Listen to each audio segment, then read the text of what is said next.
Look at her. Don't they charge by the pound in here?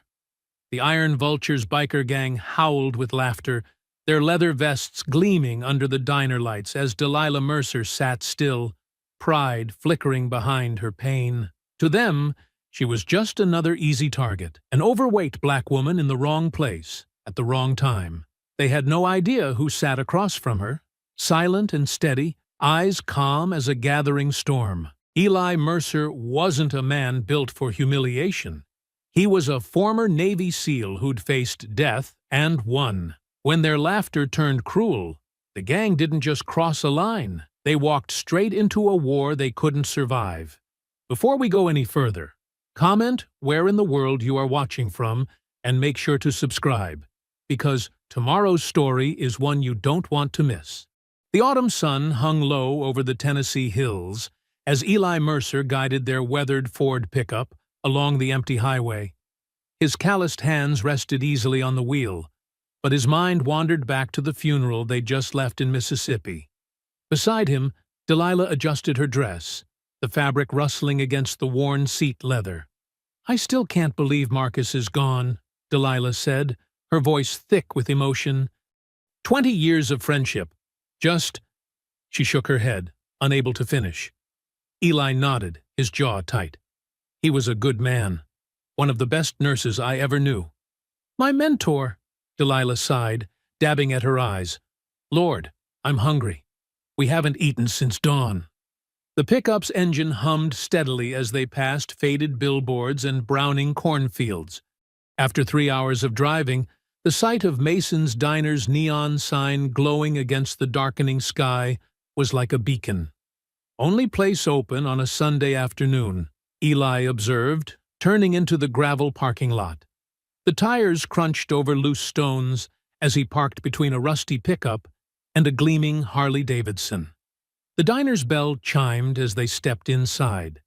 The smell of coffee and fried food hung in the air, but the comfortable diner chatter died instantly. Heads turned, conversations stopped mid-sentence, and silverware clattered against plates as patrons stared. Delilah straightened her spine, holding her head high as they made their way to an empty booth. The vinyl seats squeaked under their weight, and Eli noticed how his wife's hands trembled slightly as she picked up the laminated menu. Trudy Lawson, the waitress, stood frozen behind the counter, coffee pot suspended in mid-pour. Her pale face flickered between fear and shame before she finally approached their table, her notepad clutched tight against her chest. "What can I—" she started, her voice barely above a whisper. "What can I get you folks?" "Coffee, please," Eli said quietly. "And the special." Delilah smiled warmly, trying to ease the tension. "I'll have the same, honey, and a slice of that cherry pie I see in the case." Trudy nodded quickly and hurried away, her shoes squeaking against the linoleum floor. The diner's atmosphere remained thick with unspoken hostility, punctuated by whispered comments and disapproving glances. The bell over the door jangled again, and the temperature in the room seemed to drop. Trent Mason swaggered in, followed by 3 members of his Iron Vulture's gang. Their leather vests creaked as they moved, decorated with vulture patches and white power symbols poorly disguised as heritage imagery. Trent's boots thudded heavily against the floor as he approached their booth, beer on his breath and malice in his eyes. A spider-web tattoo crawled up his neck, disappearing into his patchy beard. His followers spread out behind him like a pack of wolves. "Well, well," Trent drawled, loud enough for the entire diner to hear. "Ain't this sweet? Big Mama and her pet monkey decided to grace us with their presence." Eli's face remained impassive, but Delilah's fingers clenched around her menu. The diner had gone completely silent now, every eye fixed on their booth. Trudy returned with their coffee, her hands shaking so badly that liquid sloshed over the cup's rims. She tried to squeeze past Trent, but he blocked her path deliberately. "Now, honey," he said to Trudy, though his eyes never left Eli. "You sure you want to serve these folks? Might be bad for business, having their kind in here." "We're just trying to eat," Delilah said firmly, though her voice wavered slightly. "Like everyone else." Trent's attention snapped to her, his lips curling into a cruel smile. "Looks like you've done plenty of that already, sister. Ain't you heard? We got weight limits in here. Structural concerns and all that." A few snickers echoed from the other tables. Eli's expression hadn't changed, but something deadly flickered behind his eyes. His hands disappeared beneath the table, curling into tight fists. "Boy," Trent spat the word at Eli, "you need to learn your place. This here's a man's establishment, and you're wearing a man's skin like it's some kind of costume." Eli remained silent, his breathing steady and controlled. Years of SEAL training had taught him to master his emotions, to channel rage into precision. But Delilah could see the storm building behind his calm exterior. Trent reached across the table, deliberately knocking Delilah's coffee cup. Hot liquid cascaded across the table and into her lap. She gasped, jumping up as the coffee soaked through her dress. The diner erupted in cruel laughter. Some patrons turned away, ashamed, but others joined in openly with Trent's display of power. Trudy pressed herself against the counter, clutching her coffee pot like a shield. Eli rose slowly from his seat, each movement measured and precise. The laughter died in patches as people noticed his stance, the perfect balance, the controlled energy of a predator. But before he could speak, Delilah grabbed a napkin, dabbing at her dress. "It's fine," she said, her voice tight with dignity. "Just an accident, right?" Trent grinned, showing tobacco-stained teeth. "That's right. Just an accident." "Clumsy me." Eli settled back into his seat, but his eyes never left Trent's face. When he spoke, his voice was soft, barely above a whisper, but it carried through the silent diner like a blade. "Delilah, finish your pie. I'll handle this." Trent's boots scraped against the linoleum as he circled their booth like a vulture. His gang members spread out, blocking the exits. One of them pulled out a phone, grinning as he started recording. "What's the matter, boy?" Trent grabbed the back of Eli's chair, giving it a rough shake. "Cat got your tongue." He shoved again, harder this time, making Eli's coffee slosh onto the table. Delilah's hands trembled as she tried to eat her pie, keeping her eyes down. Every bite seemed to fuel Trent's cruelty. "Look at her," Trent sneered, nudging one of his gang members. "Like feeding time at the zoo, ain't it, boys?" The man with the phone laughed, zooming in on Delilah's face. Eli remained perfectly still, his breaths measured and deep. His eyes tracked every movement around him with the precision of a combat veteran. The diner had gone completely silent except for the hum of the refrigerator and Trent's heavy breathing. "You think you're better than us, don't you?" Trent leaned down, his face inches from Eli's. "Sitting here in my daddy's diner like you belong." His hand shot out, grabbing Delilah's plate. "Well, here's what I think about that." The plate crashed to the floor, sending cherry pie and ceramic shards skittering across the linoleum. Delilah jumped, a small cry escaping her lips. "Look at that fat sow jump," Trent howled. "Like a scared pig in a—" Eli stood. The movement was so smooth, so controlled, that it took everyone a moment to realize what was happening. His chair hadn't even scraped the floor. 1 second he was seated, the next he was upright, standing at his full height. Time seemed to slow down. Trent's mouth was still open, the rest of his insult dying on his lips as Eli's right hand shot up in a blur. The crack of Trent's nose breaking echoed through the diner like a gunshot. Blood sprayed across his leather vest as he stumbled backward. The gang member with the phone lunged forward, but Eli was already moving. His elbow caught the man's temple, sending him spinning. In one fluid motion, Eli grabbed his attacker's leather vest and used the man's own momentum to flip him over a nearby booth. The crash of his body hitting the table mixed with screams from other diners. The third man reached for something in his vest, but Eli was faster. His hand clamped down on the man's throat like a steel trap, driving him back against the wall. The gang member's boots dangled inches off the floor as he clawed desperately at Eli's grip. "Eli, stop!" Delilah's voice cut through the chaos. "Please!" The entire sequence had taken less than 5 seconds. Trent lay curled on the floor, blood pooling between his fingers as he clutched his nose. The second man was motionless in the wreckage of the booth, and the third wheezed against the wall, his face turning purple. Eli's expression hadn't changed. No rage, no satisfaction. Just the cold efficiency of a trained warrior. He studied the man he held against the wall for a moment longer before releasing his grip. The gang member collapsed, gasping and coughing. The diner was frozen in shocked silence. Several people had their phones out now, recording the aftermath. Trudy stood behind the counter, the coffee pot still clutched to her chest, her face pale with terror. Eli straightened his shirt, brushing off invisible dust. When he spoke, his voice was calm and clear, meant for everyone in the room. "You just watched evil happen," he said, looking from face to face. "Remember that. Remember how it started. And remember how it ended." Delilah gathered her purse with shaking hands, stepping carefully around the broken plate and the groaning men on the floor. Eli placed a $20 bill on the table, smooth and deliberate, before taking his wife's arm. They walked toward the door together, their footsteps echoing in the stunned silence. Phones followed their movement, capturing every step. As they passed Trent, still curled on the floor, Eli paused.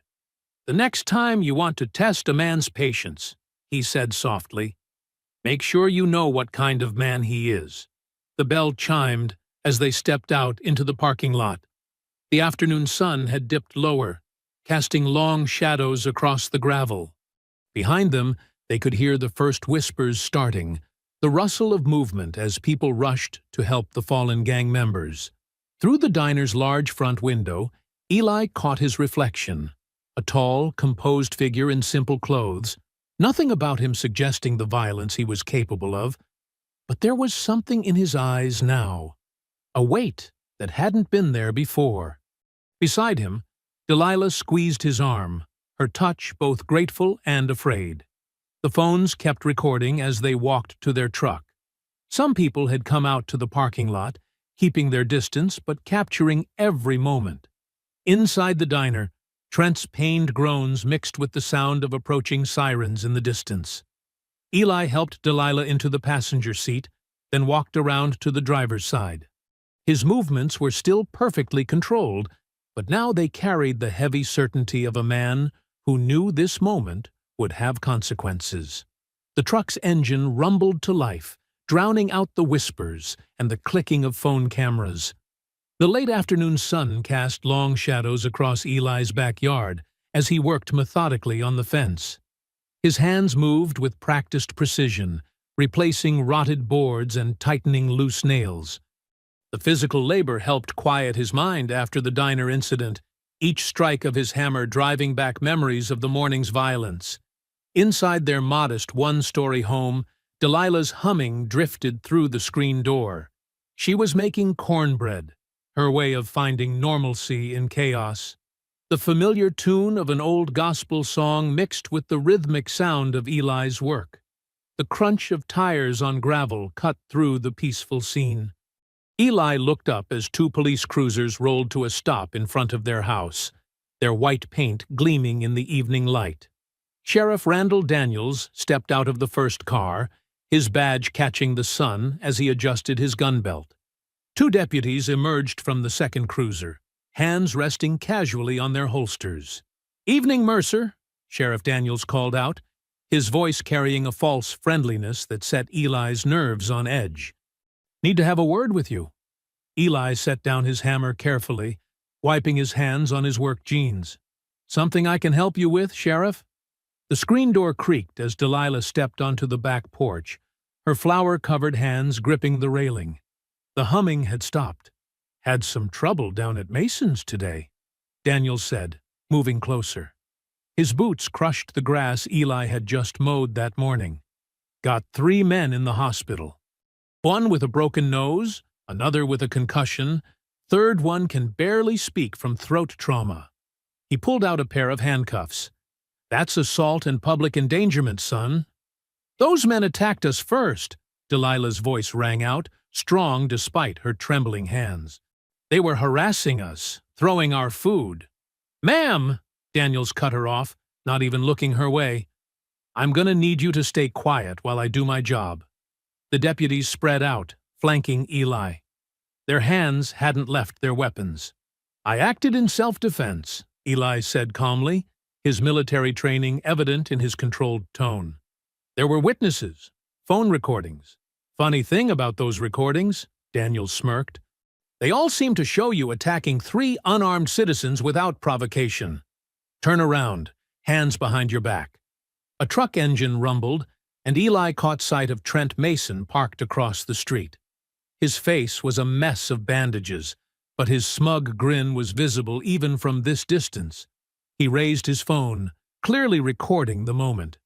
Don't you touch him! Delilah started down the porch steps. This is wrong, and you know it! One deputy moved to block her path, while the other grabbed Eli's wrist, twisting it roughly behind his back. The cold metal of the handcuffs bit into his skin. Delilah, Eli called out, his voice steady. Call Marcus at the law office. Tell him what's happening. He met his wife's eyes, trying to convey strength rather than the anger burning in his chest. Oh, you'll get your phone call, Daniels said, leading Eli toward the cruiser. Eventually. The drive to the station was silent. Eli watched through the window as their small town passed by, the same streets he'd driven for years now feeling suddenly hostile. People stopped to stare as the cruiser passed, word of the diner incident having spread like wildfire. At the station, they led him through processing with deliberate slowness. Each request to make his statement was met with, "In due time." Each mention of his right to a phone call was answered with, "When we're ready." Hours passed in a holding cell that smelled of bleach and despair. Other inmates came and went, but Eli sat perfectly still on the metal bench, his mind racing through scenarios and options. His SEAL training had prepared him for captivity, but this was different. This was betrayal wrapped in a badge. Through the bars, he caught fragments of conversation from the front desk. A woman's voice, sharp and insistent. "I need to see the booking report for today's arrests. Miss Price, you know we don't release that information immediately. It's public record, Deputy. Or should I write about how the Sheriff's Department is blocking press access?" Eli filed away the name. Someone asking questions could be useful. The clicking of boots on concrete announced Sheriff Daniels's return. He stood outside the cell, keys jingling in his hand, that same smug smile still plastered on his face. "Comfortable?" Daniels asked, leaning against the bars. "You know, I've been sheriff here for 22 years. Know what I've learned?" He paused, studying Eli like a specimen. Folks who don't understand their place tend to have accidents. Bad ones. Eli met his gaze steadily, refusing to look away. His voice, when he spoke, was quiet but clear. "And what place would that be, Sheriff?" "You picked the wrong town, boy." Daniels spat the last word like poison. "Should have kept driving this morning. Should have kept your hands to yourself. Now you're gonna learn what happens to people who don't know their role around here." Eli didn't respond, but his eyes narrowed slightly, taking in every detail of the sheriff's face, his stance, his mannerisms. Not with fear. No. This was pure tactical assessment. Each threat, each abuse of power was another piece of information to be stored and analyzed. The sheriff's radio crackled, breaking the tension. He stepped back from the cell, that self-satisfied grin still in place. "Enjoy your stay, Mercer. We'll get to your statement. Eventually." The morning sun beat down on the courthouse steps, as Delilah climbed them one at a time, her purse clutched tight against her chest. Inside was an envelope containing their savings, scraped together for bail money. Each step felt heavier than the last, but her chin remained high. The courthouse lobby buzzed with morning activity. Heads turned as she entered, conversations dropping to whispers. A group of older white women at the clerk's desk stopped their chatter, watching her with poorly hidden disdain. "Can I help you?" The clerk's voice dripped with fake sweetness. "I'm here to post bail for Eli Mercer," Delilah said clearly, her voice carrying across the quiet lobby. Someone snickered behind her. "Guess her boyfriend got what was coming to him," a man muttered, loud enough for her to hear. Delilah's hands trembled slightly as she counted out the money, but her voice remained steady. The clerk processed the paperwork with exaggerated slowness, making her repeat information multiple times. "District Attorney Pike's office?" Delilah asked, once the bail was posted. "I need to file a complaint about what happened at Mason's Diner." The clerk pointed down a long hallway, her lips pressed into a thin line.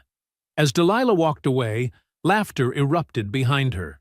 She caught fragments of whispered slurs that made her stomach turn. The DA's office was cool and dark, wood-paneled walls lined with legal texts and hunting trophies.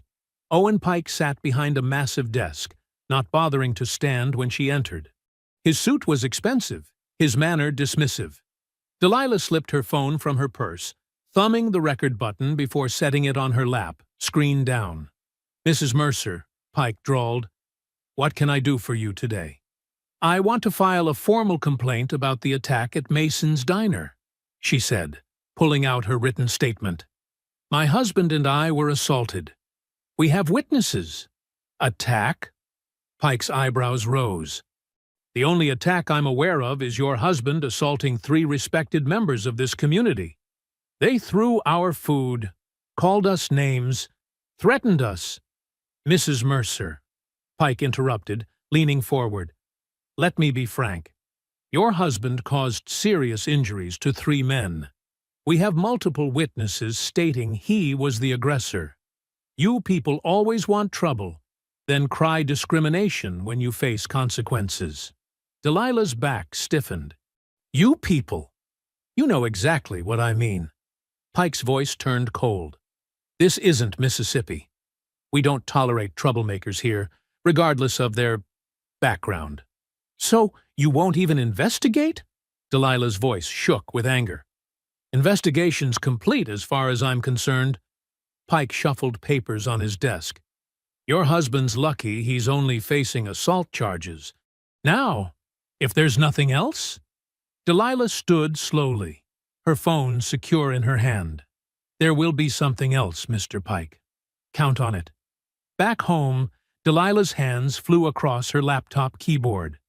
She created an anonymous social media account and uploaded the recording of Pike's thinly veiled racism. Within hours, it started circulating in local Facebook groups and Twitter feeds. Then something unexpected happened. Someone from the diner posted their video of the incident, showing Trent and his gang's harassment, the coffee spilling, the slurs. It showed Eli's precise, controlled response. No wild swinging, no excessive force. Just efficient self-defense moves that ended the threat. The video spread quickly through local circles. Comments poured in, "That's a trained fighter right there. Military precision. They had it coming. Been terrorizing folks for years. Watch how they attacked first. Clear self-defense." But for every supportive comment, hatred bubbled up. "Animals don't belong in decent establishments.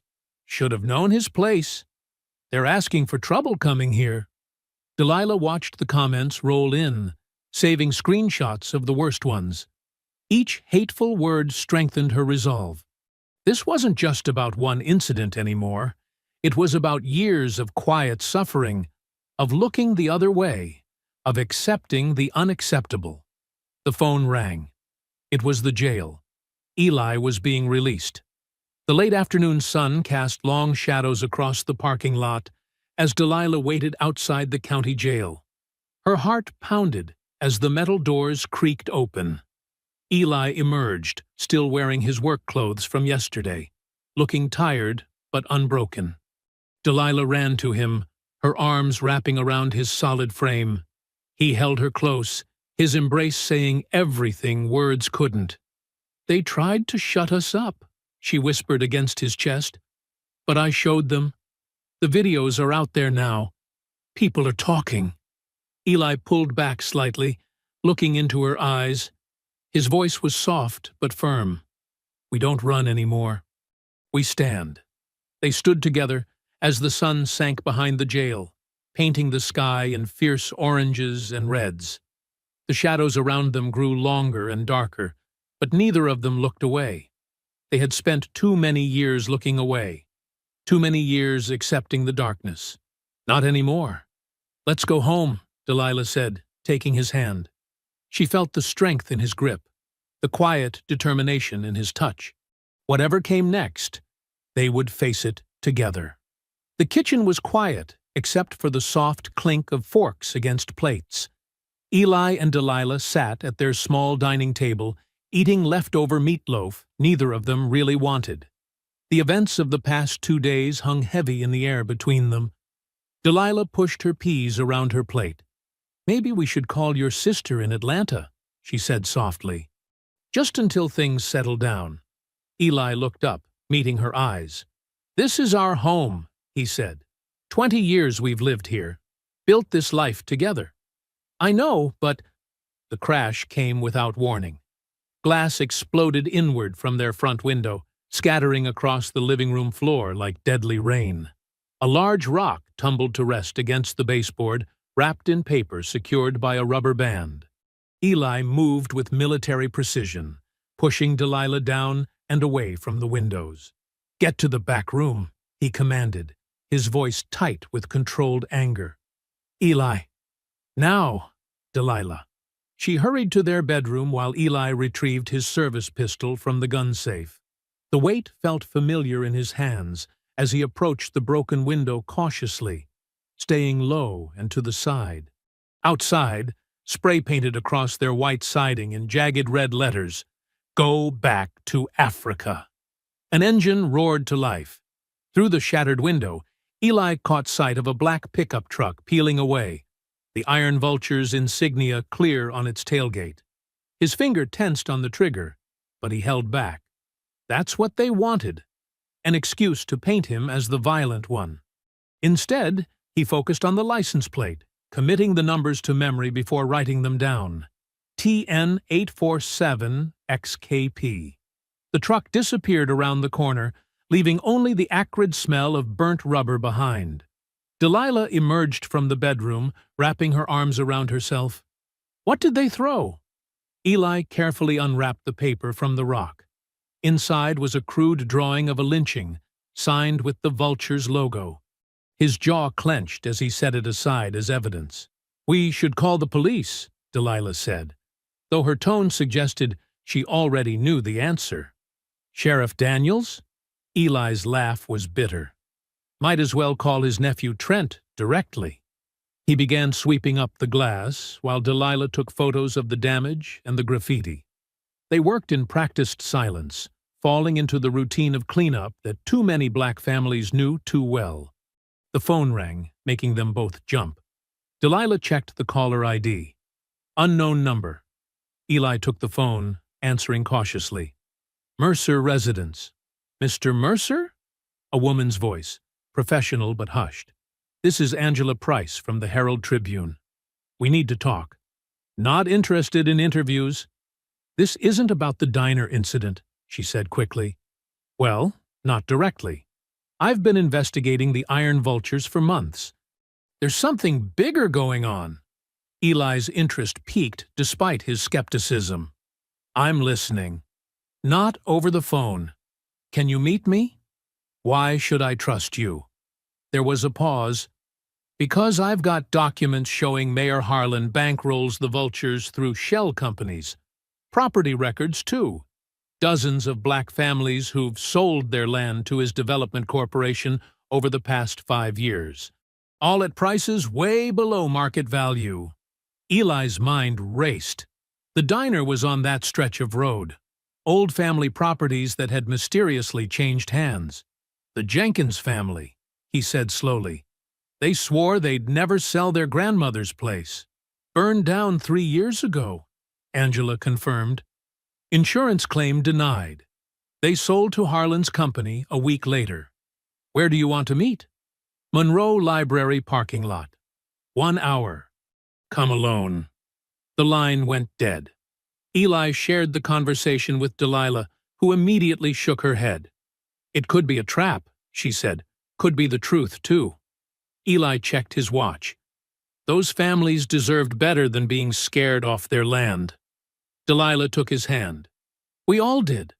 They moved to the front porch, sitting in their old wooden chairs. The spray paint gleamed wet and accusing in the security light. Somewhere in the distance, a dog barked, and crickets chirped their endless summer song. Eli's hand found Delilah's in the darkness. The weight of generational trauma pressed down on them. Nights like this, stretching back through decades, through centuries. Black families sitting on porches, watching their dreams get vandalized, their safety threatened, their dignity assaulted. His voice was barely a whisper when he spoke. It's not about me anymore. It's about every one of us they've buried quiet. The words hung in the humid night air. A truth too heavy to be carried alone, but too important to be set down. They sat there together, watching, waiting, knowing that tomorrow would bring either answers or more questions. But tonight, they had each other, and sometimes that had to be enough. Morning arrived with a heavy mist clinging to the fields. Eli pulled his old Ford pickup into the library parking lot, where Angela Price waited in her weathered Subaru. She climbed into his truck without hesitation, clutching a thick manila folder. Head out to Old Veterans Road, she directed, already flipping through her papers. The story's out there. They drove in silence past the town limits, where neat suburban homes gave way to overgrown fields.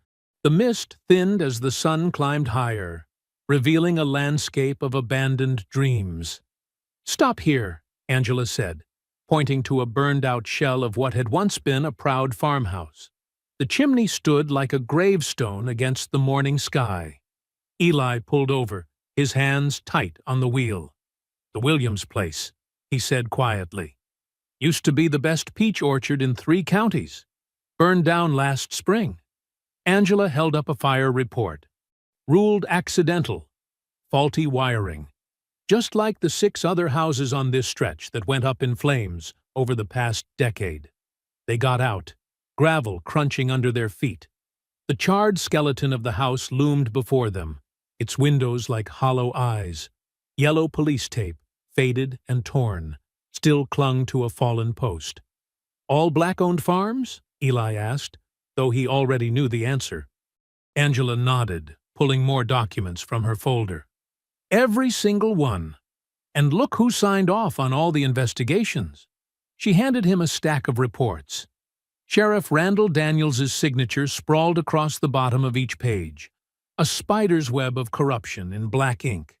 The Jenkins fire, Eli said, scanning the dates. The Robinsons. The Turners. Each name was a family he knew. People who'd worked this land for generations, after coming home from wars, fought under the same flag that now seemed to mock their sacrifice. They walked the property's perimeter. Angela took photos, while Eli noted familiar patterns, burn marks that didn't match the official story, evidence of accelerants the reports conveniently overlooked. Here, he called, crouching near what remained of the back porch. See these marks? That's not electrical fire damage. Someone poured something here. Angela photographed the evidence.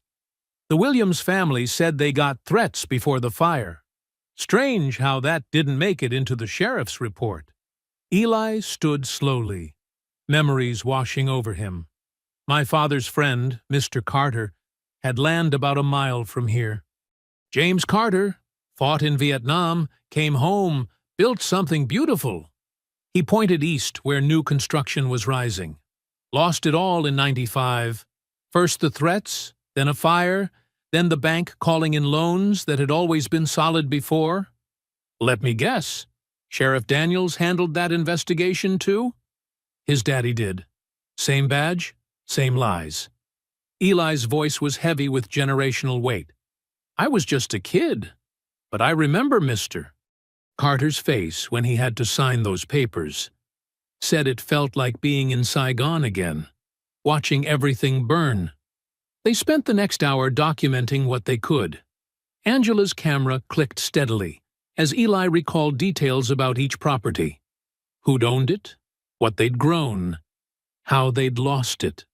The morning sun rose higher, burning away the mist, but not the shadows of history. Back in the truck, Angela spread her evidence across the dashboard. 7 fires in 10 years. All ruled accidental. All the land sold to Harlan Development within months. And look at this. She pulled out a map marked with red circles. Every property ties back to black veterans or their children. People who had clear titles, good loans, strong farms. Until they didn't. Eli finished. They drove back toward town, the silence heavy with shared understanding. Angela's pen scratched against her notepad as she wrote furiously. I'll need statements, she said.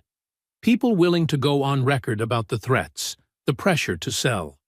That won't be easy. Fear runs deep here. So does truth. Angela's voice hardened with determination. These papers tell half the story. We need voices to tell the rest.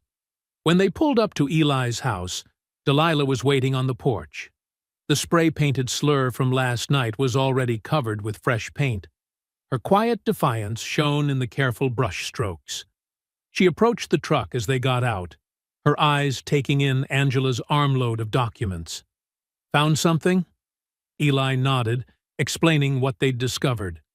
Delilah listened intently, her expression growing fiercer with each detail. Mr. Carter, she said when he finished, I remember his wife taught me to make sweet potato pie. They lost everything, and we all just watched it happen. Not this time, Angela said, but Delilah raised her hand. You're right, not this time. And I want to help. She turned to Eli.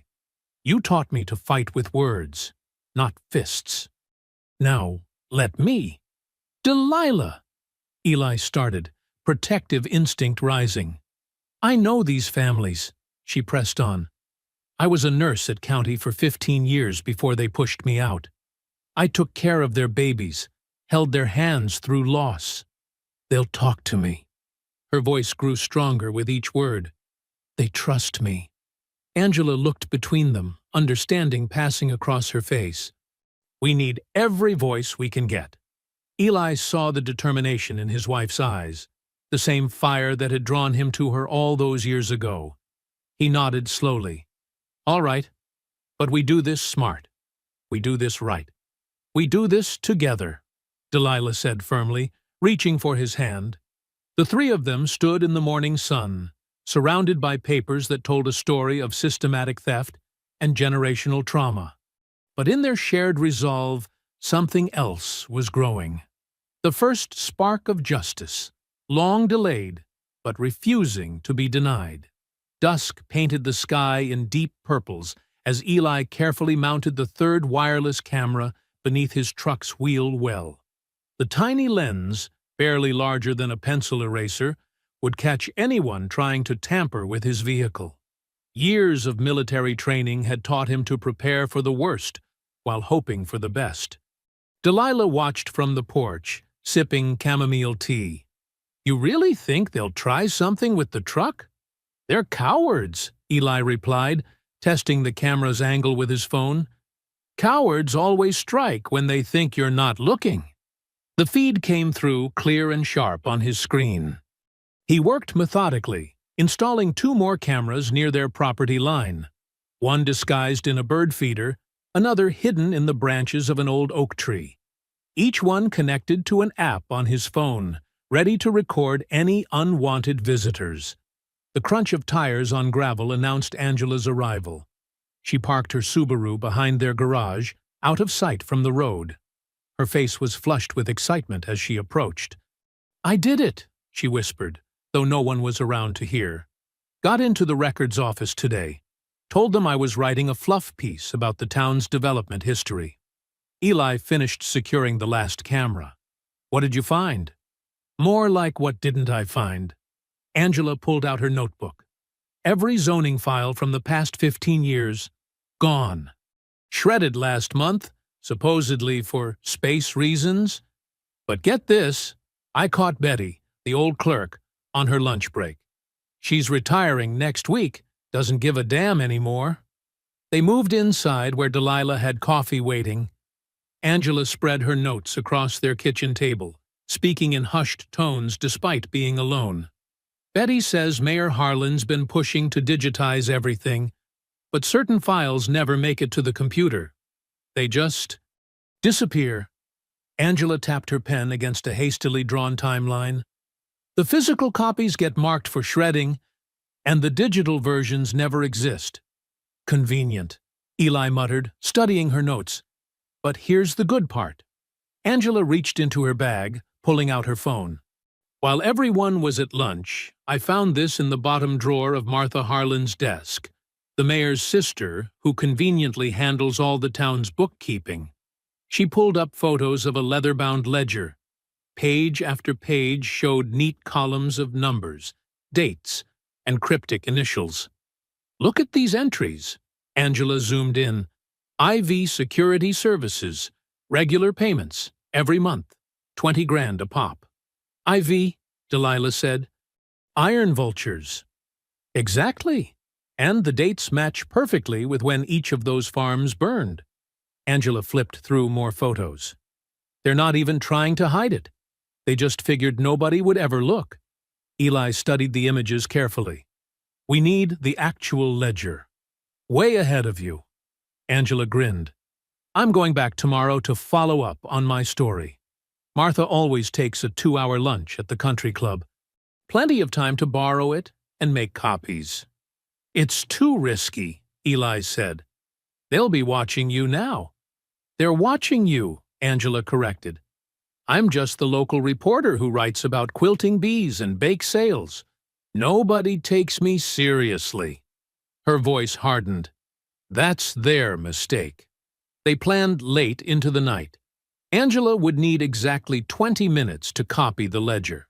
Delilah would create a distraction at the country club, keeping Martha occupied if she returned early. Eli would watch the office from across the street, ready to warn them if trouble approached. Around midnight, Angela needed to head home. "Meet me at the Walmart parking lot tomorrow at 6, she said. "Far corner by the garden center. Nobody parks there this time of year." The next evening came with agonizing slowness. Eli arrived early, parking his truck between two empty spaces. The garden center's seasonal display of pumpkins cast long shadows in the setting sun. Angela's headlights flashed once as she pulled up beside him. She looked tired, but triumphant. "Got it?" Eli asked as she climbed into his truck. She pulled a USB drive from her pocket. "Every page. Even found a second ledger in a locked cabinet. Goes back 20 years. Her hands shook slightly as she handed him the drive. "This isn't just about the farms, Eli. The whole town's been built on burned homes and broken lives." "You were careful?" he asked, pocketing the drive. "In and out clean." Martha never left the club. Seems Delilah's story about needing emergency medical advice for her personal problem was very convincing. Angela smiled briefly, then grew serious. "But Eli, there's more. These payments, they're not just going to the Iron Vultures. There are entries for half the sheriff's department, 2 judges, even the fire marshal. The whole system," Eli said quietly. "Built on ashes," Angela agreed grimly. "Just like you said." They sat in silence for a moment, watching the last customers straggle out of the store. The USB drive felt heavy in Eli's pocket. Years of corruption and violence reduced to strings of ones and zeros. "What happens when we release this?" Angela asked softly. "They'll come at us hard," Eli replied. "Everyone on those ledgers, everyone who's been paid to look the other way, they'll all have something to lose." "Good," Angela said, her voice steel-sharp in the growing darkness. "Let them feel what it's like to lose something for a change." The parking lot lights flickered on, harsh fluorescence casting their faces in stark relief. Angela gathered her things, pausing before she opened the door. "You were right about this town, Eli. About all of it." Morning light streamed through the kitchen window as Delilah hunched over her laptop, her fingers moving carefully across the keyboard. She'd spent hours organizing the evidence, creating a clear timeline that even a child could follow. The coffee beside her had gone cold, forgotten in her focus. "You sure about this?" Eli asked, standing behind her chair. "Someone has to take the first step," Delilah replied, double-checking the anonymous account she'd created. "Might as well be us." She started with the simplest proof: photos of the ledger entries showing payments to IV security services, alongside news clips of the mysterious fires. Each post was clear, direct, and damning. Her hands trembled slightly as she pressed upload. "Now we wait," she said, pushing back from the table. They didn't have to wait long. Within an hour, the posts started gaining traction.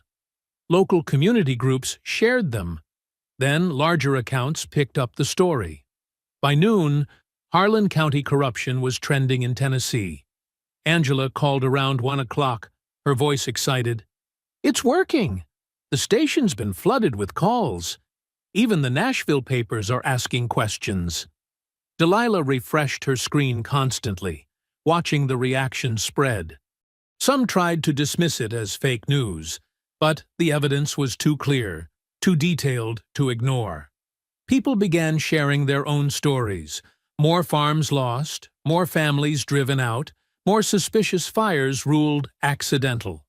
At 3, an email arrived from an unexpected source: the state prosecutor's office. "Dear Mrs. Mercer," Delilah read aloud, her voice shaking. "I'm Marissa Cole, Senior State Prosecutor for Civil Rights Cases. I've reviewed your posts with great interest. Would you be willing to meet privately to discuss this matter further? Time is of the essence." Eli checked the email headers while Angela verified Cole's credentials online. Everything checked out. They arranged to meet that evening at a cafe 2 towns over. Marissa Cole arrived precisely on time, her dark suit crisp despite the late hour. She carried herself with quiet authority, her natural hair styled professionally, her expression both warm and serious. "Thank you for coming," she said, sliding into the booth across from Eli and Delilah.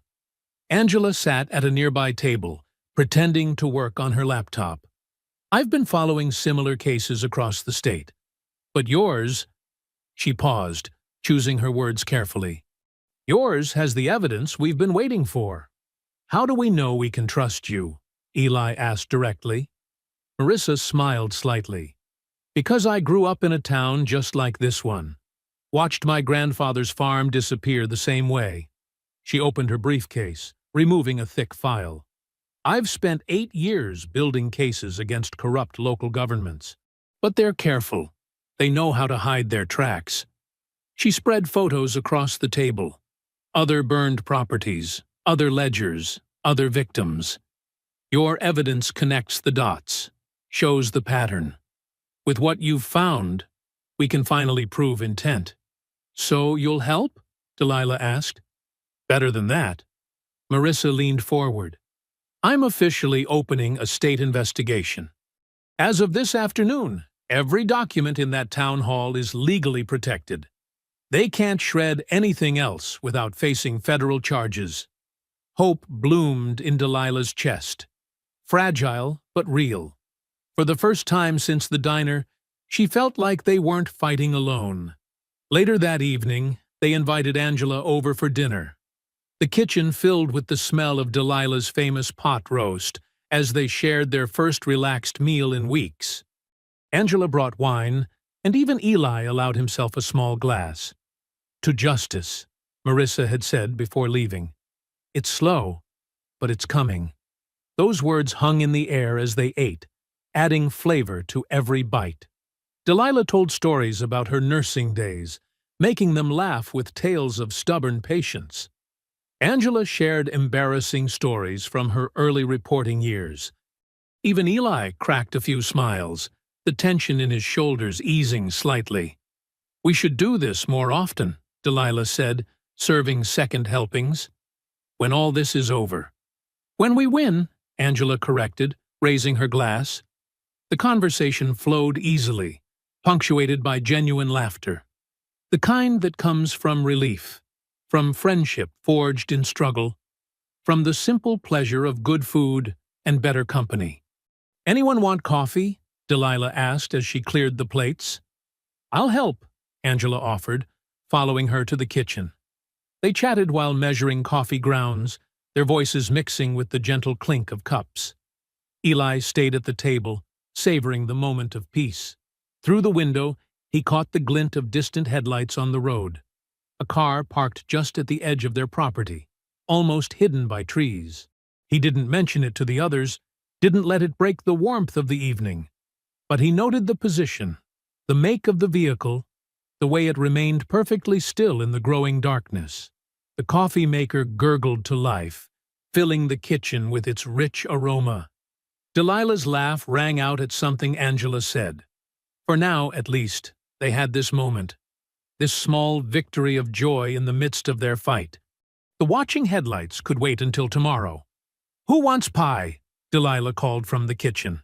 "Made it fresh this morning."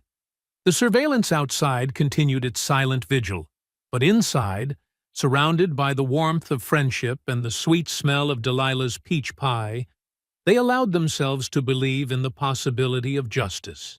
Midnight cloaked the Mercer home in darkness, broken only by pale moonlight filtering through the trees. Eli slept lightly, a soldier's habit never quite forgotten. In the distance, neighborhood dogs began barking, first one, then another, creating a chain of warning across the quiet streets. His eyes snapped open. Boom! The explosion rocked the house, sending splinters of wood and glass flying as flames engulfed the front porch. The bedroom filled with orange light and thick smoke. Heat pressed against the windows like hungry hands trying to break in. "Delilah!" Eli rolled out of bed, already moving. The smoke detector's shrill scream joined the chaos. Delilah sat up, coughing. "Eli, what's happening?" "Fire! Cover your mouth!"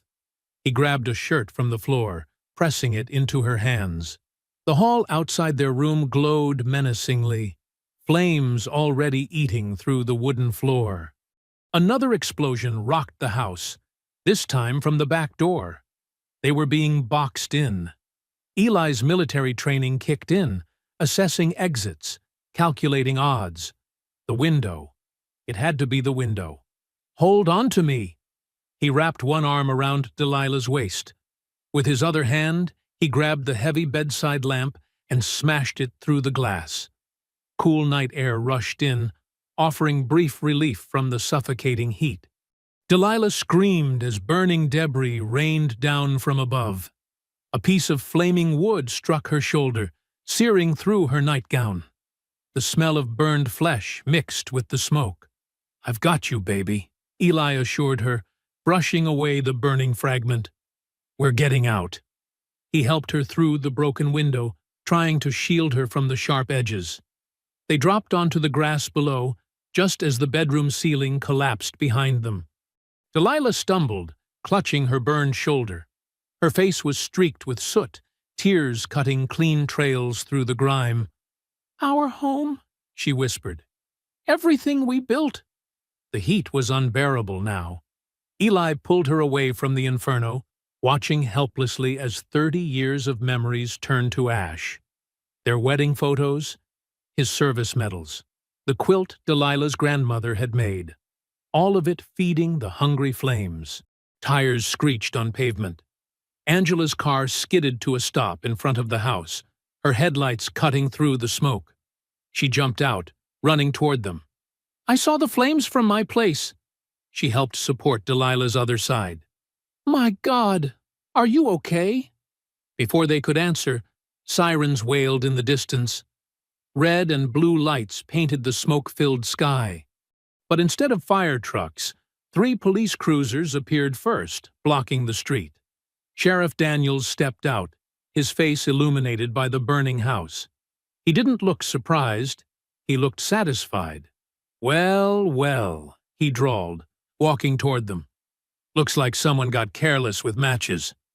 "This was no accident," Eli growled. "You know exactly what happened here." "What I know," Daniels said loudly, for the gathering neighbors to hear, "is that you just torched your own house for attention, trying to frame good people for your publicity stunt." "That's insane," Angela protested, holding up her phone to record. "They were inside. Delilah's hurt." "Put that phone away," Daniels snapped. He turned to his deputies. "Arrest him." Domestic terrorism charges. 2 officers approached with handcuffs. Eli knew he could take them both. His body tensed, ready. But Delilah's soft touch on his arm stopped him. "Don't," she whispered. "Don't give them what they want." Finally, fire trucks arrived. Paramedics rushed to check Delilah's burns while deputies pulled Eli's arms behind his back. The cuffs clicked shut, cold metal against his skin, still hot from the fire. "She needs a hospital," Angela insisted, supporting Delilah as the paramedics led her to the ambulance. "Oh, she'll get one," Daniels smirked. "Can't say the same for him." They shoved Eli into the back of a cruiser. Through the window, he watched his life turn to embers. Delilah's face, brave despite the pain, disappeared into the ambulance. Angela stood in the street, still filming, her expression a mix of fury and determination. The cruiser pulled away.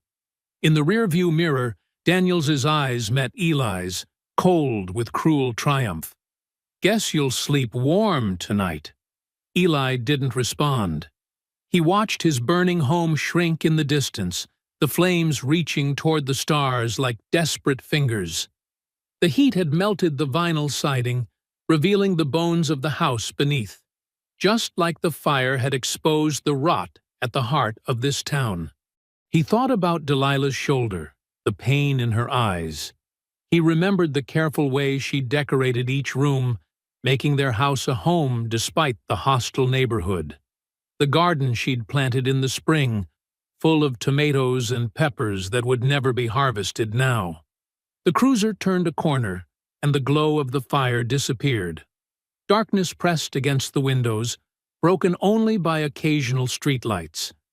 Each flash illuminated Eli's reflection, calm, controlled, but his eyes burning with an intensity that matched the inferno they'd left behind.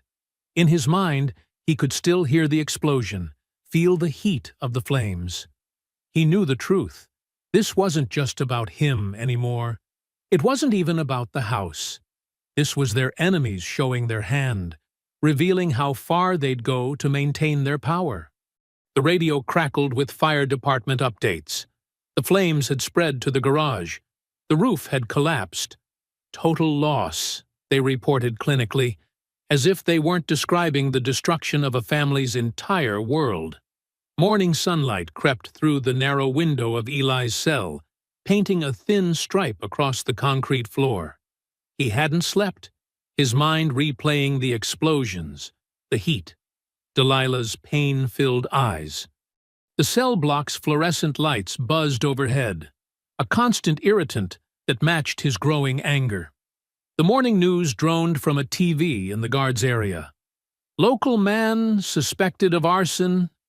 He caught fragments of the story, his name dragged through mud, painted as a desperate man seeking attention.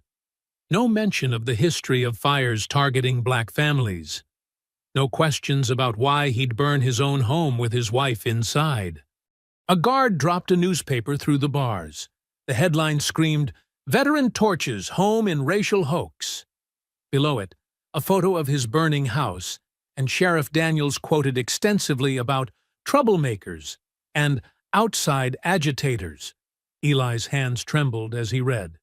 Not from fear, from rage. He needed to know if Delilah was okay, if Angela had made it home safely. The phones were broken when he asked to call.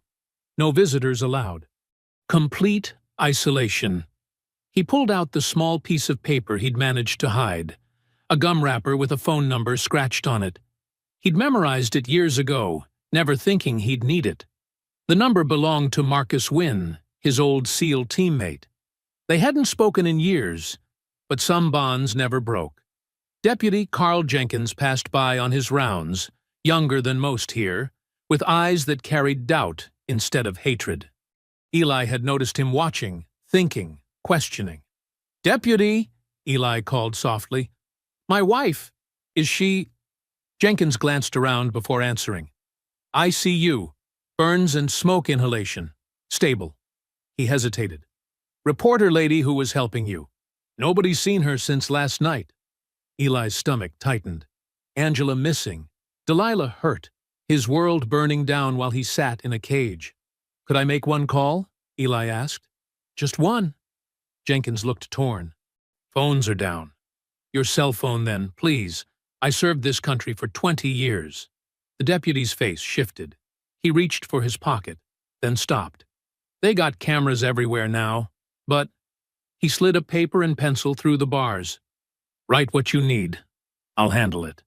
Eli quickly wrote Marcus's number and a coded message they'd used in combat. "Spider web. 3 clicks south. Bring rain." To Marcus, it would mean trapped, need extraction, bring heavy support. Jenkins tucked the paper away and moved on. An hour passed. 2. Eli did push-ups in his cell, keeping his body ready. His mind calculated angles, exits, weak points. The SEAL in him never truly slept. The TV droned on. A press conference now. Mayor Harlan speaking about maintaining order and dangerous elements. The corruption was so blatant, it was almost beautiful, like a snake sunning itself in plain view. Near noon, Jenkins returned. He slipped a small flash drive through the bars. "Found this in evidence. Thought you should see it." His voice dropped. "They killed my cousin Tommy same way. Burned him out when he wouldn't sell his land. I was just a kid. Nobody did nothing." Eli palmed the drive. "Why help now?" "Because somebody's got to end it. All of it." Jenkins straightened up, resuming his official posture. "State prosecutor's been asking questions. Maybe this time it's different." The afternoon crawled by.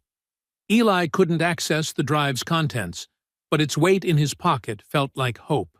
He thought about Delilah in the hospital, fighting alone. About Angela somewhere out there, hopefully safe. About all the others before him who'd faced this same fire. At 4 o'clock, commotion erupted in the booking area. Voices raised, papers shuffled. Footsteps approached his cell.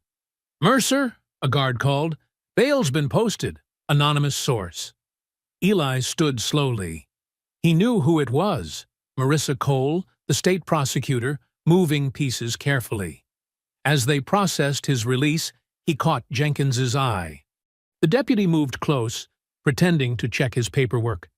"They're planning to finish it tonight," he whispered. "Whatever you're going to do it fast." Eli nodded slightly. Outside, the late afternoon sun felt strange on his skin. The town looked different now. Every shadow potentially hostile, every passing car a threat. But he had what he needed. Evidence on the drive, Marcus surely moving pieces into place, and now Marissa Cole's invisible hand opening doors. He walked calmly down the street, aware of eyes watching from the sheriff's office. Let them watch. Let them think they had him running scared. The time for fear was over. A text message buzzed on the cheap phone they'd returned to him. Unknown number. Hospital. Room 412. She's asking for you. Delilah. His heart ached to run to her, but he forced himself to walk normally, one foot in front of the other. A man just released from jail, heading to see his injured wife. Nothing suspicious about that. But inside, plans were already forming. The flash drive felt heavy in his pocket. Evidence of corruption finally caught on camera.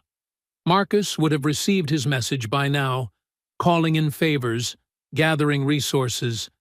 And somewhere out there, Angela was hopefully doing what she did best, finding the truth and getting ready to share it with the world. They thought the fire would silence him. Instead, it had burned away his last hesitation. The old Eli might have tried to work within the system, might have hoped for justice through proper channels, but that Eli had watched his home burn while his wife screamed in pain. That Eli was gone, replaced by something harder, something that remembered every lesson combat had taught him about surviving when the odds turned deadly. The evening air hung heavy with summer heat as Eli crept through back alleys toward the old Miller property, a forgotten farmhouse on the edge of town where Angela had set up her safe house. His military training took over, each movement precise and silent, watching for tails or surveillance. The house looked abandoned, windows dark and yard overgrown. But Eli spotted the subtle signs: fresh tire tracks partially covered, a dim glow from a basement window. He tapped their coded knock on the back door. 3 quick, 2 slow. Angela opened it carefully, baseball bat in hand. The sight of her made his breath catch. Her left eye was swollen shut, lip split, defensive bruises on her arms, but her good eye blazed with determination. "They jumped me outside the courthouse," she said, letting him in. 3 of them. Didn't expect me to fight back. She managed a pained smile. "Got some good hits in, though. Broke one guy's nose." The basement was transformed into a makeshift command center. Laptops hummed, papers covered folding tables, and a police scanner crackled quietly in the corner. Marcus Wynn sat at one computer, his massive frame making the chair look tiny. He stood when Eli entered, embracing him in a quick, fierce hug. "Should have called me sooner, brother," Marcus said. His voice was soft, but carried the weight of their shared combat history. "Got here as fast as I could." Eli nodded, throat tight. Having Marcus here changed everything, not just his skills, but the absolute trust forged in combat. "Thanks for coming." Angela pointed to a stack of folders. "This is what they tried to stop me from finding. Land records going back 20 years. Every black-owned property they've seized through intimidation or arson. Bank transfers. Shell companies." She shuffled through papers. "Mayor Harlan's fingerprints are all over it. But he's careful. Always 1 or 2 layers of separation." Eli studied the documents. Property after property, family after family forced out through legal means or violence. His hands clenched. "We need more than paper. We need them to incriminate themselves." "Mayor's annual fundraiser gala is tomorrow night," Angela said. "Every powerful person in the county will be there. All the players in one place." Marcus pulled up blueprints on his laptop. "Already scouted the venue. Security's minimal. They're not expecting trouble at their fancy party. I can get us access, plant cameras." "Not just cameras," Angela added. "Live stream everything. Multiple feeds, impossible to shut down quickly. Once it starts broadcasting, the whole world sees what happens." Eli paced the room, mind racing through scenarios. "They're expecting me to either run or try something violent. Either way feeds their narrative. I'm either guilty or dangerous." He stopped. "So let's flip the script. Make them expose themselves." They worked through the night, planning every detail. Marcus had brought high-tech surveillance gear from his private security company. Tiny cameras that could be hidden in buttons or cufflinks. Wireless microphones that looked like tie clips. Angela set up secure streaming channels and backup servers. Every contingency covered. "The mayor always gives a speech at these things," Angela said, pulling up previous year's photos. "Loves to brag about the town's progress, economic development, All those properties he stole repackaged as urban renewal. Perfect timing then, Eli said, right when he's basking in his own glory. Marcus cleaned a handgun with mechanical precision, his movements automatic after years of training. You know they'll have armed security, probably off-duty cops, guys itching for an excuse. That's why we don't give them one, Eli replied. No weapons, no threats. Just truth, broadcast live where they can't bury it. Angela touched her bruised face gently. They're scared. That's why they're getting sloppy, resorting to violence in the open. They feel their control slipping. Fear makes people stupid, Marcus agreed. Makes them forget themselves, show their true faces. Eli sorted through surveillance photos, the mayor glad-handing at events, the sheriff's suspicious meetings, iron vultures intimidating people in broad daylight. Such arrogant confidence in their own untouchability. Delilah's still in the hospital because of them, he said quietly. Others lost everything. Some died. Also, these men could play kings of their little kingdom. He looked at his friends. Tomorrow night, the kingdom falls. They worked methodically, checking and rechecking equipment. Marcus modified a server rack to fit in a catering van. Angela wrote code to mirror the stream to hundreds of sites simultaneously. Eli memorized blueprints and practiced with the hidden cameras until every movement felt natural. Near dawn, they finally paused for coffee. The basement walls were covered in photos, documents, and diagrams, a web of corruption laid bare. 20 years of injustice about to be exposed in one night. You know what happens after, Marcus said. Win or lose, this town won't be safe for you anymore. Eli nodded. It hasn't been safe for a long time. We just pretended it was. Angela checked her feeds one last time. Everything's ready. Multiple angles, backup power, secure connections. She looked at Eli. They wanted to make an example of you. Scared people into staying quiet. They wanted a spectacle, Eli said softly, checking the hidden camera in his tie clip. Let's give them one. The morning sun began to creep through the basement windows. In 12 hours, the mayor's gala would begin. All those powerful people gathered to celebrate their own success. Unaware they were walking into their own exposure. Eli touched the bandage on his arm, where glass from his burning home had cut him. Some wounds needed to be shown to the world to heal. The neon sign of Mason's Diner flickered against the dark Tennessee sky, casting an eerie red glow across the empty parking lot. Trent's motorcycle roared into view, followed by the rumble of his gang's bikes. They scattered gravel as they skidded to a stop, their chrome pipes still hot and ticking in the night air. Eli's black truck pulled up quietly behind them, its headlights cutting through the darkness. He stepped out, his movements measured and precise. The same diner, the same players. But this time, everything was different. His phone was already recording, broadcasting live to thousands who had witnessed Trent's confession at the gala. You should have stayed down the first time, boy, Trent shouted, his voice cracking with fear disguised as bravado. His nose still showed the crooked evidence of their first encounter. Eli said nothing. He walked forward, his boots crunching on loose gravel. The wind picked up, carrying the smell of rain. Behind him, lightning flashed across distant clouds. The iron vultures, 8 of them now, formed a half-circle around their leader. They pulled out chains, brass knuckles, and switchblades. The weapons glinted in the neon light, but their hands shook. They had seen what Eli could do. "Inside!" Trent barked at his men, backing toward the diner's entrance. "We finish this where it started."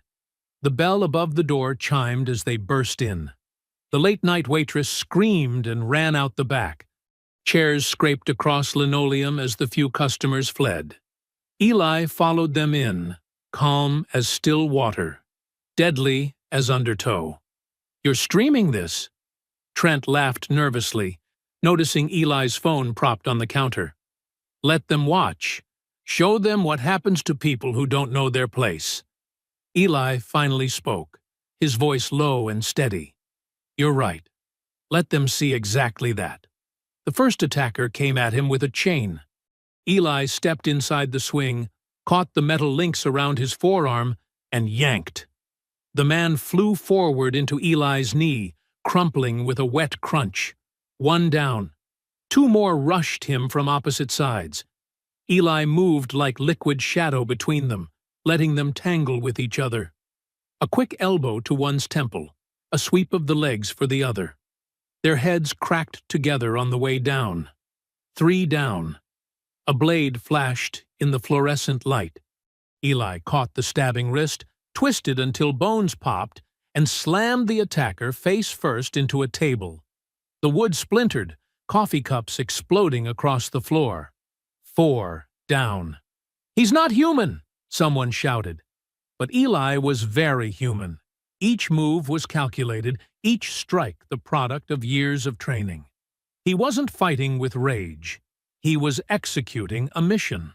These men had terrorized his community for too long. The diner that had served hate was about to serve justice. Tables overturned as the remaining men tried to circle him. A chair flew at his head. Eli ducked, let it crash into the counter behind him. The metal napkin dispenser fell, scattering silver packets across the floor. Someone slipped on them, went down hard. Eli made sure he stayed down. 5 down. The next 2 came together, swinging wild haymakers. Eli stepped between their blows, his elbows finding pressure points, his knees striking joints. They dropped, gasping and clutching injured limbs. 7 down. Only Trent remained, backed against the same booth where he had first harassed Delilah. His face was pale, sweat rolling down his temples. The man who had seemed so big, so powerful that day, now looked small and pathetic. "My father owns this town," Trent said, his voice trembling. "You can't—" Eli crossed the distance in 2 steps. His hand shot out, gripping Trent's throat and pinning him to the wall. The phone on the counter captured everything. "Your father?" Eli's voice was steel wrapped in velvet. "Your father built his fortune stealing from black families, burning them out, killing their dreams." He increased the pressure slightly. "But you're worse. You enjoyed it, made it personal, made it sport." Trent's eyes darted around the ruined diner, his fallen gang members groaning on the floor, the overturned tables, the shattered glass catching neon light like blood. His kingdom of hate reduced to rubble. "The mayor," Trent choked out. "He'll kill me for talking." "The mayor's already in custody," Eli said. "Federal agents moved in right after your confession at the gala. But I wanted this part, needed this part, to happen right here, where you thought you were untouchable." Sirens wailed in the distance, getting closer. Eli turned Trent to face the phone, still streaming. "Tell them again. Tell everyone watching what you did. To my wife. To my home. To all the families before us. I... Trent's facade cracked completely. Tears ran down his face. "We burned them out. All of them. Anyone who wouldn't sell to Harlan. The sheriff covered it up. My father laundered the money. Please, please don't kill me." "Kill you?" Eli released his grip, letting Trent slide down the wall. "No. You're going to live. Live and watch everything you built crumble. Live and face every person you hurt in court. Live with the truth you just confessed to thousands." Red and blue lights flooded through the diner's windows, casting wild shadows across the wreckage inside. The wail of sirens filled the air as federal vehicles screeched to a halt in the parking lot. Trent still sat slumped against the wall, tears and snot running down his face, while his gang members lay scattered and groaning across the floor. The front door burst open, and Marissa Cole strode in, her FBI vest gleaming under the fluorescent lights. A team of agents moved in behind her, weapons raised. "Federal agents! Everyone on the ground!" she commanded. Eli raised his hands slowly, stepping away from Trent. "It's all recorded," he said, nodding toward his phone on the counter. Live streamed. His full confession. Angela Price rushed in behind the agents, clutching a thick manila envelope. Her face was still bruised from her earlier assault, but her eyes blazed with triumph. "We got everything, Marissa. Land deeds, bank transfers, doctored accident reports. 20 years of corruption." The scene outside grew more chaotic as local police cars arrived. Sheriff Daniels's voice boomed through the parking lot, demanding to take control of the scene. Marissa turned toward the door, her expression hardening. "Not this time, Sheriff. This is a federal operation now." Daniels shouldered his way past two agents, his face purple with rage. His hand moved to his holster as his eyes locked onto Eli. "You uppity son of a—" A dark blur slammed into the sheriff from the side. Marcus Wynn, Eli's former SEAL teammate, took Daniels down with practiced efficiency. The sheriff's gun skittered across the floor as they crashed into a booth. "Watch your six, brother," Marcus said, pinning Daniels with a knee to his back. "Some snakes bite when they're cornered." More agents poured in, securing the scene. They pulled Trent to his feet, cuffing him as he continued to sob. His gang members were zip-tied and lined up against the wall. Through the windows, Eli could see Mayor Harlan being led out of a black SUV in handcuffs, his expensive suit dirty and torn from resisting arrest. "Mr. Mercer." Marissa approached Eli, her voice professional but her eyes showing respect. "Your live stream reached over 50,000 viewers in the last hour. The governor's office is already calling for a full investigation into the county's leadership." Angela held up her phone, still recording. "The local news stations are picking it up now. Every major network in Tennessee will be running this by morning." She turned to Eli. "You did it. You broke their whole system wide open." Sheriff Daniels thrashed under Marcus's hold. "This ain't over. You can't—" "Can't what?" Marissa cut him off. "Can't arrest you for conspiracy? Obstruction of justice? Hate crimes?" She crouched down to meet his eyes. "We have tape of you taking bribes. Testimony from your own deputies. Bank records showing kickbacks from every suspicious fire for the past decade." The diner's parking lot had become a circus of flashing lights and gathering crowds. Local residents stood behind police tape, many holding up phones to record. Some looked shocked, others vindicated. The truth was finally too bright to ignore. Two agents hauled Trent past Eli toward the door. The gang leader could barely walk, his legs shaking. "My father," he whimpered. "Please, I want my father." "Your father's got his own problems," Marcus said, still holding Daniels down. "Whole Mason family's about to learn what justice tastes like." Angela moved closer to Eli, her voice low. "You should know. Someone leaked your service record to the press. Your medals, your commendations. The town's finding out exactly who they've been trying to run off." Eli shook his head. "That's not what this was about." "No," she agreed. "But it matters. They need to understand that the man they treated like dirt was a hero all along. Makes the shame hit harder." The sound of more vehicles approaching drew their attention. Through the glass, Eli saw a familiar car pull up. His heart stopped when the back door opened. Delilah sat in a wheelchair, pushed by a nurse from the hospital. Her arm was bandaged, her face still showing burns from the house fire, but her eyes, those eyes that had first made him fall in love, shone with pride and defiance. Eli moved toward the door, but Marissa touched his arm. "We still need your statement, Mr. Mercer." "Take it outside," Marcus suggested, seeing the look on his friend's face. "Man needs to see his wife." They helped Eli navigate through the chaos of evidence collection and arrested suspects. As he stepped into the cool night air, Delilah wheeled herself forward to meet him. The crowd behind the police tape fell silent, watching. "You shouldn't be out of the hospital," Eli said softly, kneeling beside her wheelchair.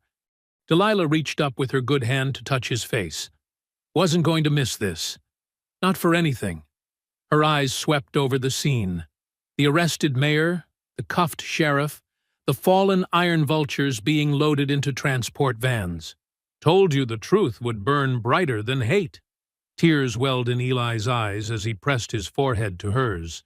Around them, camera flashes popped like stars, recording the moment when justice finally came to their small Tennessee town. The neon sign of Mason's Diner buzzed overhead, no longer a symbol of segregation and fear, but a beacon marking the spot where change had finally, irrevocably, arrived. 3 weeks later, autumn painted the Tennessee hills in rich golds and crimsons. The morning sun cast long shadows across the newly paved parking lot of what used to be Mason's Diner. Fresh paint gleamed on the restored building, and a brand-new sign hung proudly above the entrance. "Mercer's Place, where everyone belongs." Eli pulled into the lot, his truck's tires crunching on fresh gravel.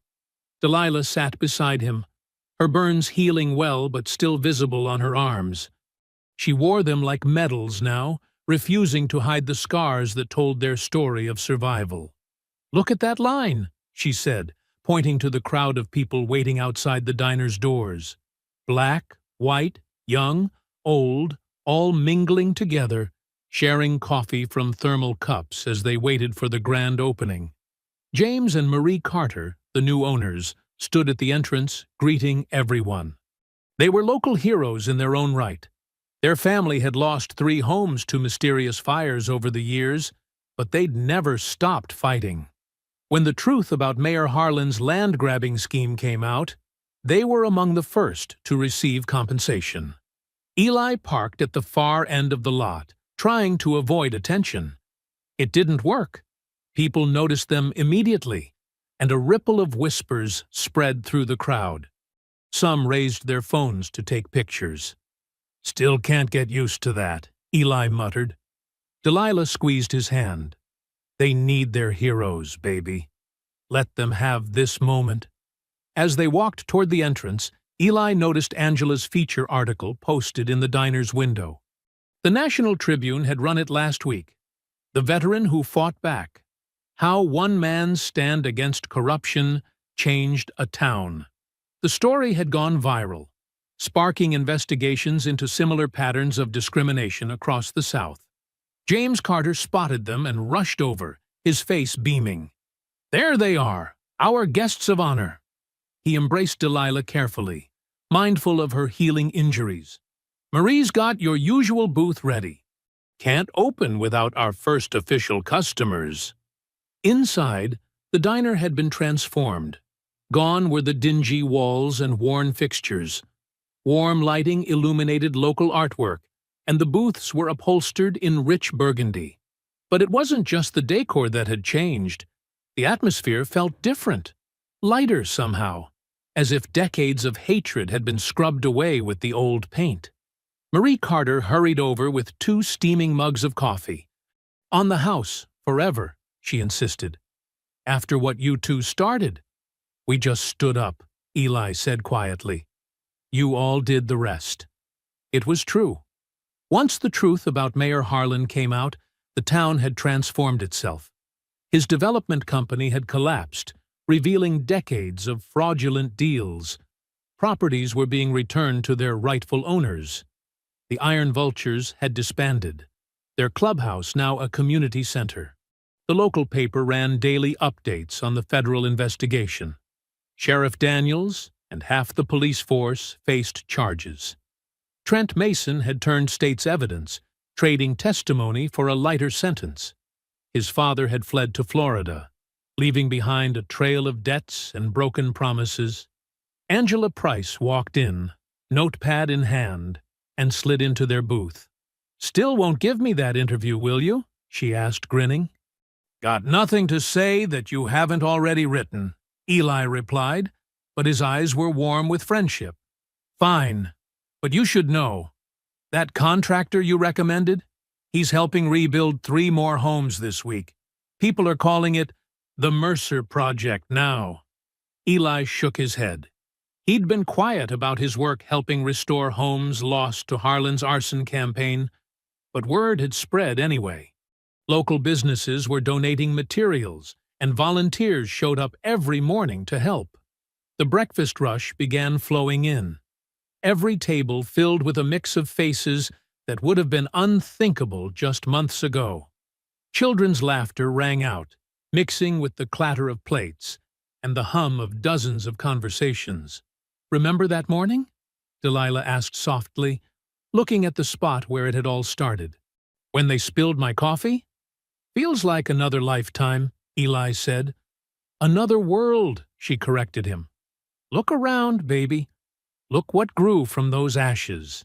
Through the windows, they could see the hills rising misty and blue in the distance. The same hills that had witnessed generations of quiet suffering now watched over something new being born. Every morning brought more changes. New businesses opening, old wounds healing, bridges being built between communities that had stayed separated for too long. Marie brought over their usual breakfast order: waffles for Delilah, eggs, and grits for Eli. The food steamed invitingly on plates decorated with the diner's new logo, a phoenix rising. "Saw your brother yesterday," Eli told Marie as she set down their plates. "He's doing good work with that youth program." "Who'd have thought?" Marie smiled. "A black man running the community center where the Iron Vultures used to plan their raids. Mama would have never believed it." The morning sun climbed higher, streaming through the windows and catching the silver in Delilah's hair. She had refused to cover her burns, just as she refused to be ashamed of her size or her voice anymore. Her laugh carried across the diner, full and free, the way it used to before fear had tried to silence it. Eli watched her, his heart full. She caught him staring and smiled. "What are you thinking about, soldier?" He took her hand across the table, his thumb brushing over her wedding ring. The same ring that had glinted in the firelight the night their house burned, now shining in the dawn of something new. "We didn't just fight back," he said softly. "We changed everything." I hope you enjoyed that story. Please share it with your friends and subscribe so that you do not miss out on the next one. In the meantime, I have handpicked 2 stories for you that I think you will enjoy. Have a great day.